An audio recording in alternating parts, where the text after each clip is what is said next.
Kementerian Kehutanan dan Kepolisian akan membentuk Satgas untuk menyelidiki kayu gelondongan yang terbawa dalam bencana banjir dan longsor di Aceh, Sumatera Utara, dan Sumatera Barat. Menteri Kehutanan Raja Juli Antoni dan Kapolri Jenderal Listio Sigit Prabowo sepakat untuk membentuk Satgas dalam menyelidiki asal-usul kayu gelondongan yang terbawa arus banjir. Jika ditemukan unsur pidana, akan diproses sesuai ketentuan.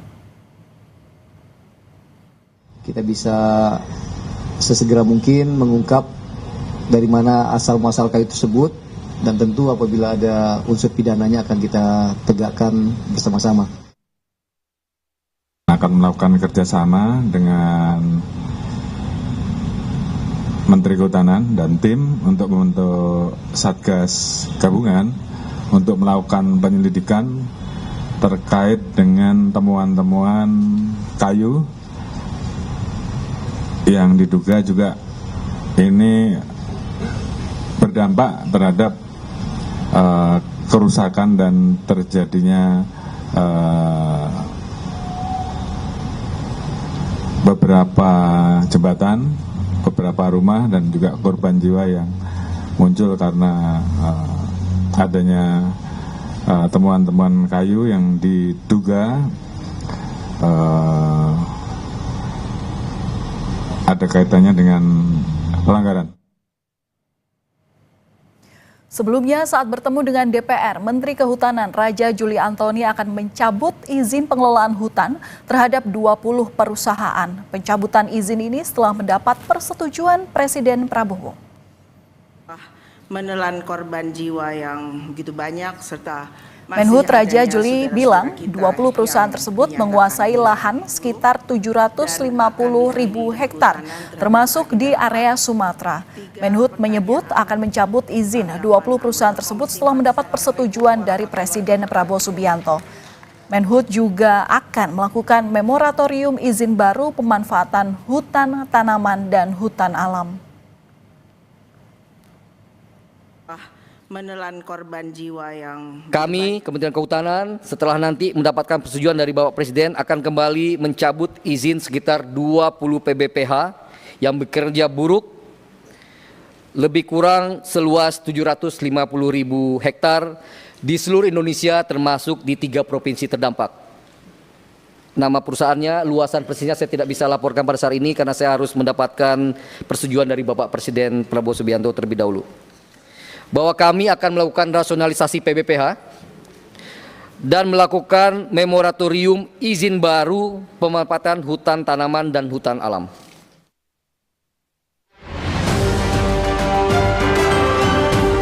Kayu-kayu gelondongan yang luar biasa gede itu saya kira bukan kelasnya, bukan pencuri kayu, bukan perambah hutan yang di sekitar hutan.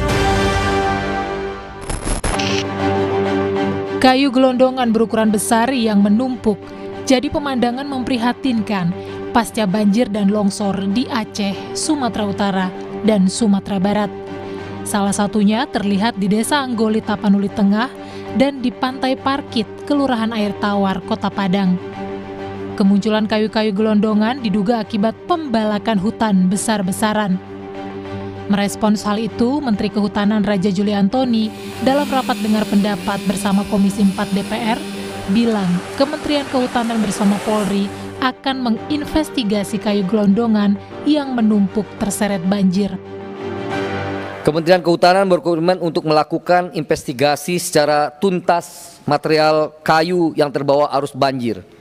Dan tentu kemarin Pak Menko Pratikno beserta Pak Mensesnek dan Mensekap juga sudah menginstruksikan agar Satgas PKH bergerak.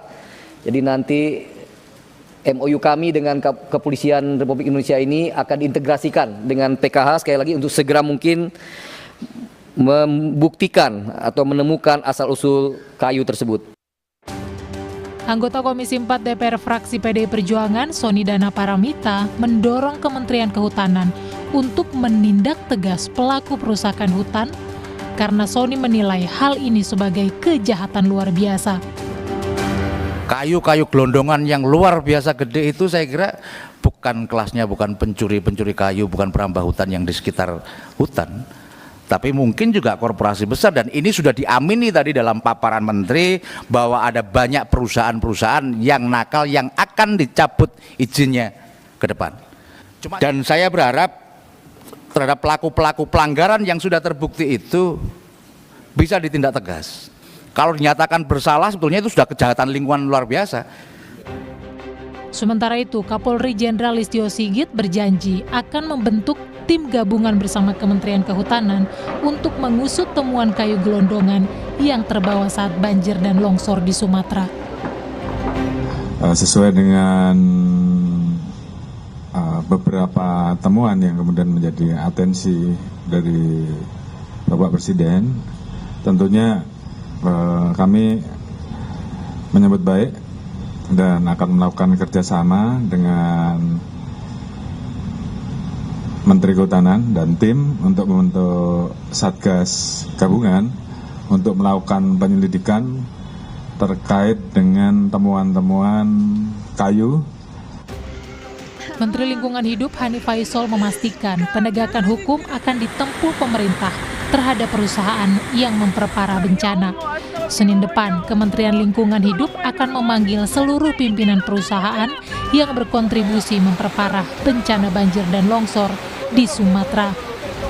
Kami juga minggu depan sudah mulai memanggil entitas-entitas yang kami indikasikan berdasarkan kajian sementara dari Citra Satelit berkontribusi memperparah dari bencana banjir ini. Jadi kami telah melakukan surat panggilan, jadi hari Senin kami harap mereka datang untuk menjelaskan sesuatunya. Hingga Kamis 4 Desember, jumlah korban jiwa akibat bencana di Sumatera mencapai 836 jiwa. Publik menanti keseriusan pemerintah menindak pihak yang merusak hutan hingga menyebabkan bencana dahsyat kemanusiaan yang menelan ratusan korban jiwa. Tim Liputan, Kompas TV.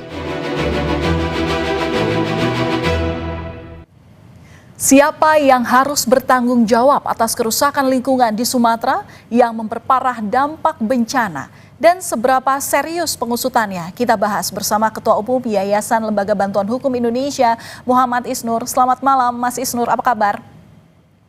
Selamat malam, Mbak Valen dan pemirsa Kompas TV. Baik, alhamdulillah. Oke, Mas Isnur, ini Menteri Kehutanan bersama Polri berkolaborasi untuk membentuk Satgas Investigasi mencari tahu dari mana kok bisa ini kayu gelondongan muncul di tengah bencana di Sumatera. Tanggapan Anda terkait langkah ini? Ya, pertama, YLBHI sangat menyesalkan, ini sangat terlambat ya. YLBHI, Wali, dan banyak masyarakat sipil sudah teriak sejak 10 tahun lalu, Mbak. Tiap tahun pun kami teriak tentang situasi yang memperburuk ya, hutan dibuka, dikasih izin, dikasih tambang, dikasih sawit. Itu semua orang sudah teriak, pun media sudah membuka ini semua gitu. Justru yang pertama harus tanggung jawab adalah pemerintah itu sendiri. Menteri, dirjen-dirjen yang memberikan izin penambangan, izin pembukaan hutan ya. Kemudian izin-izin lainnya pemanfaatan hutan alam, ini harus dipertanggungjawab gitu. Jadi pertama tentu perusahaan-perusahaannya harus dikejar ya, pertanggungjawabannya bukan hanya pidana, tapi juga perdata, Mbak. Cabut izinnya dan denda semaksimal mungkin untuk pemulihan alam gitu. Tapi juga para pejabatnya juga sama dong. 3 menteri itu harus bertanggung jawab. Menteri Lingkungan Hidup, ya Menteri ESDM, dan Menteri Kehutanan. Ini kan kejadian gara-gara mereka tidak melakukan pengawasan ketat. Mereka mendiamkan, mereka menyetujui diam-diam gitu. Nah, apa sanksi buat para pejabat ini yang selama ini dalam temuan-temuan KPK, Mbak, bahkan di dulu GNPSDA, itu erat kaitannya pemberian izin dengan tindak pidana korupsi gitu. Jadi harusnya ini sinergi para pejabat yang memberikan izin dulu diperiksa apakah ada unsur korupsinya, unsur suap dan lain-lainnya. Ya. Jadi Prabowo mengevaluasi para menteri-menteri ini. Ya, oke. Saya sepakat dengan Anda, tapi sebelum ke ranah pidana, saya mau tanya juga kepada Anda. Ini Menteri Kehutanan akan mencabut izin 20 perusahaan yang seolah terlibat dalam perusakan hutan istilahnya. Tapi ada diksi bahwa akan menunggu restu Prabowo Subianto. Anda menanggapi ini bagaimana? Ya gini, izin itu kan di menteri, Mbak. Ini sangat terlambat gitu. Artinya apa? Artinya penegakan hukum bergantung putusan politik. Harusnya penegakan hukum tidak bergantung putusan politik. Karena yang ngasih izin menteri harusnya menteri yang juga cabut gitu loh. Kenapa harus nunggu presiden gitu? Jadi seolah-olah semuanya di tangan presiden. Kalau itu sangat lambat, sangat-sangat terlambat. Seperti juga penanganan bencana. Dan kita menyesalkan kan, bagaimana Dirjen Gakum KLH sebelumnya juga bilang bahwa ini kayu-kayu lapuk ya. Jadi saya melihat sebenarnya kita mengalami distrust, mengalami ketidakpercayaan kepada pemerintah, kepada menteri, kepada dirjen-dirjennya, yang menganggap selama ini tidak ada masalah gitu. Bahkan bencana terjadi pun mereka masih bilang ini adalah kayu lapuk ya. Oke. Kita melihat ada situasi sebenarnya pendiaman yang sedemikian rupa secara struktural di pemerintah. Ya, Anda melihat bau-baunya ini dibawa ke ranah politik. Anda melihatnya seperti apa kalau melihat dampaknya atau efeknya apa kalau dibawa ke ranah politik ini? Ya, hukumnya jadi nggak efektif berjalan, Mbak. Nggak efektif kerja ya? Masyarakat sipil, Mbak. Pengamatan masyarakat sipil, ada berbagai kejadian bencana ekologis kami menyebutnya. Kebakaran hutan, dan lain-lain. Berapa banyak korporasi yang dibawa ke pengadilan ya? Hampir tidak ada, Mbak. Selalu berhenti dan dihentikan penyidikannya. Jadi kami pun ragu sekarang sama Kapolri, sama Menhut ini akan serius membawa ke pengadilan. Mana bukti bahwa umumkan terbuka, mana selama ini banyak kejahatan lingkungan yang dilakukan oleh perusahaan dan diberikan sanksi yang tegas, nggak ada, Mbak. Yang kedua, faktornya adalah pemerintah sendiri yang memperburuk undang-undang lingkungan hidup dengan mengubah di Undang-Undang Cipta Kerja. Undang-Undang Cipta Kerja itulah salah satu biang kerok masalah dari kerusakan lingkungan. Karena apa? Karena izin dipermudah, ya, syarat-syarat lingkungan hidup dipermudah, dan sanksi atau ancaman kepada perusahaan itu berkurang ketegasannya. Baik, terakhir Mas, saran dari Anda agar kasus ini bisa terungkap apa?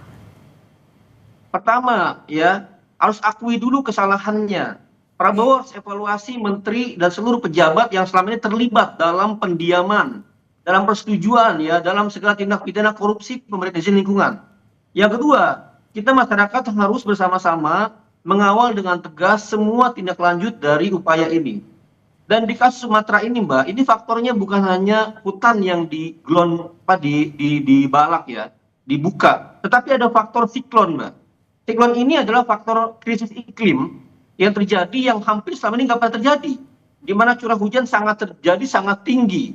Nah, itu karena faktor apa? Karena faktor-faktor perusahaan-perusahaan yang memberikan polusi secara major. Jadi bukan hanya perusahaan pembakar lingkungan, tapi perusahaan-perusahaan yang melepaskan polutan ke udara dan membuat iklim, ya, membuat krisis semakin parah gitu. Ini kalau kemudian dibiarkan, ya, krisis iklim nggak ditangani secara serius, bencana siklon ini akan terjadi banyak di Indonesia, bukan hanya di Sumatera gitu. Jadi ini dua, satu aspek hutannya, yang kedua aspek iklimnya. Dua-duanya harus dipandang serius oleh Prabowo, jangan cuma omong-omong.